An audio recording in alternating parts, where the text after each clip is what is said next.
Hello and welcome to Year 1's curriculum evening video. My name is Mr. Bailey and I'll be teaching class 1B. And I'm Mrs. Harrison and I'll be teaching 1H from Monday to Thursday, and Mr. Antonius will be teaching the class every Friday. Hopefully this video will give you some information about what your child will be learning this year and how you can help them throughout the year. We've got a PowerPoint that we'll now go through and introduce you to the team and then tell you a bit about our curriculum. To introduce you to 1B, this is me, and Mrs. Matthews is our teaching assistant. And Miss Fisher is also here to give extra support. And every other Thursday, Mrs. Tucker will be teaching the class, whilst myself and Mrs. Harrison, we have our PPA time, our planning and preparation time. And in 1H, it's me teaching the class from Monday to Thursday. And there's Mr. Antonius, who will be teaching on a Friday, as I said. He also will be teaching every other Thursday, alongside Mrs. Tucker, when Mr. Bailey and I are planning. And finally, Mrs. West is our class teaching assistant. There might be occasions during the year where your children are taught by another teacher, a supply teacher, or another teacher from around the school, possibly because of staff illness or because Mr. Bailey or myself might be working on our subject specialisms.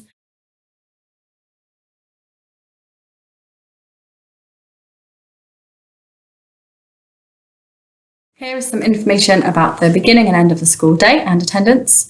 The school day starts at 8:55, and if children arrive after this, they will be marked as late and need to come in through the main office, but they can be dropped off from 8:45 up until then, coming around the same way that they were before, all the way around the top of the playground and in through their classroom doors.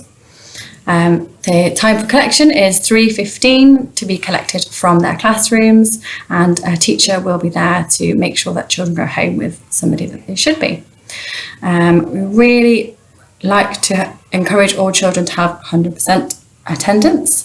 However, we appreciate that children can be ill and should not come to school in that situation.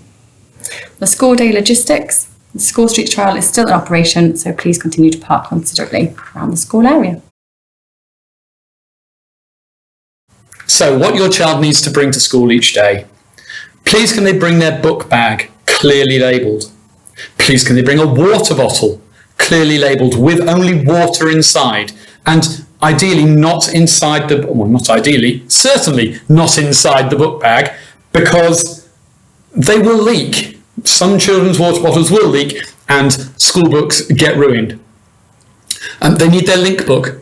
If you've written any links, any information in that book, we need to be able to read it, and sometimes we will write information to you, although very often we'll try and talk to you at the end of the day if that's possible.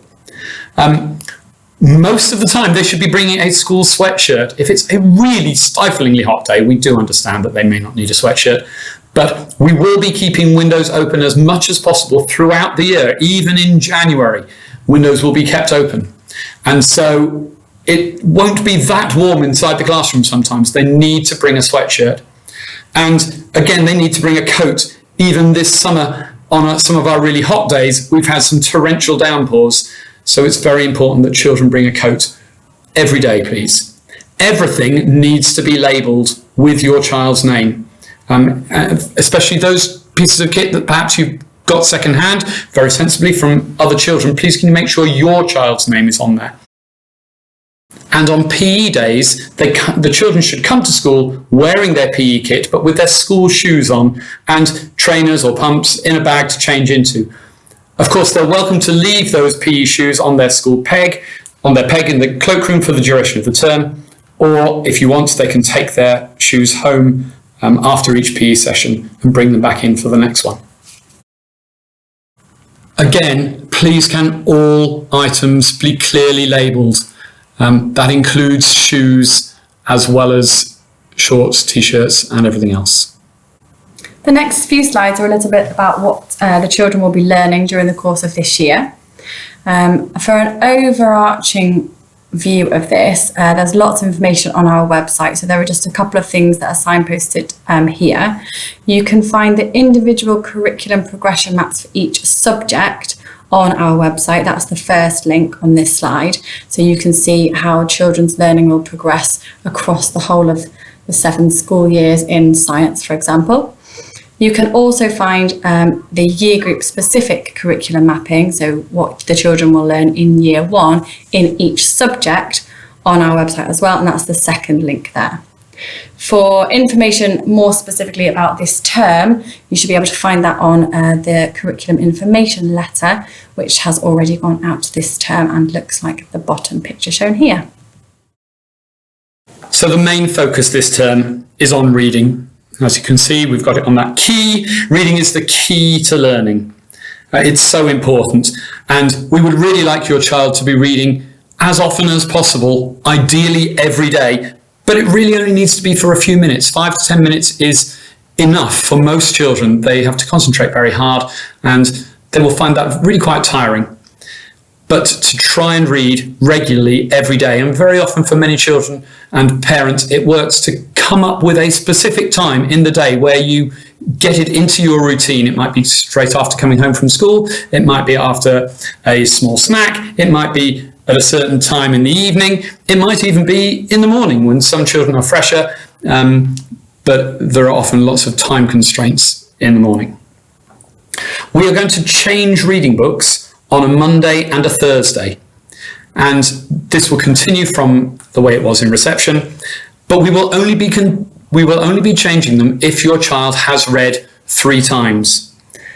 The idea of this is to develop their reading skills, and in particular their fluency, not simply to be able to read each word, but to be able to read the text fluently and to develop their comprehension.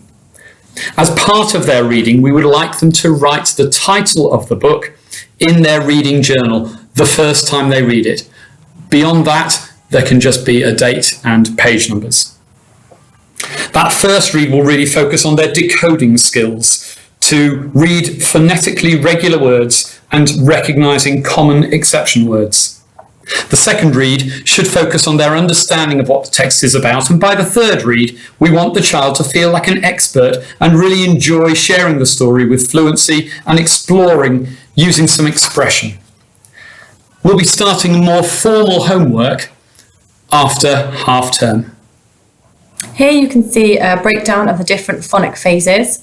This term we'll be starting by revising phase 3, which they were taught in reception, and the blending skills needed in phase 4, and we'll quickly move on to learning the new sounds, the alternatives, in phase 5. Here's a list of the expectations for children when they reach the end of year 1 in maths. The next slide gives some information, some ideas of things that you could do at home to help with maths, and then following that is the expectations for writing in year 1 as well, just for your information and so that you know how you can be helping at home as well. Please feel free to pause the video to look at these slides more carefully. At the moment, we're carrying out teacher assessments for phonics, reading, writing and maths to assess the children's current attainment after the summer holidays. In June, there will be a formal phonics test that all children will be doing nationally. This comprises of children reading real and nonsense words. It was first introduced in 2012 and shows promising results in raising attainment in literacy and reading. It's called the Phonics Screening Check. It's made up of 40 words, 20 real words and 20 nonsense words. Each child reads the words and the teacher observes. There are some examples here, but we will tell you more about this in the spring.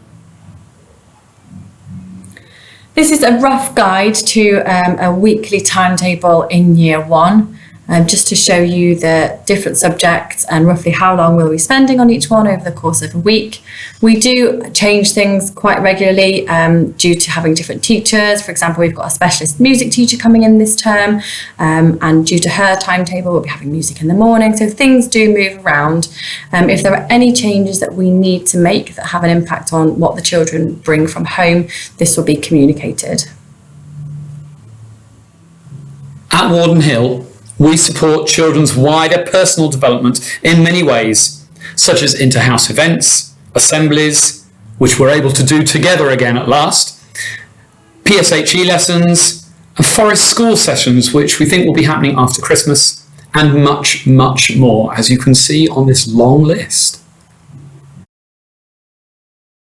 And finally, the children have made a fantastic start to year one. We've had a brilliant first week, and we're looking forward to a very positive year ahead. So if you need to get in touch, here is the email address. But of course, we're available every morning. It can get a little busy first thing in the morning with parents dropping off. If it's a quick word, that's absolutely fine. If you needed to have a more detailed discussion, it may be better in the afternoon when you can linger and we can have a little chat then.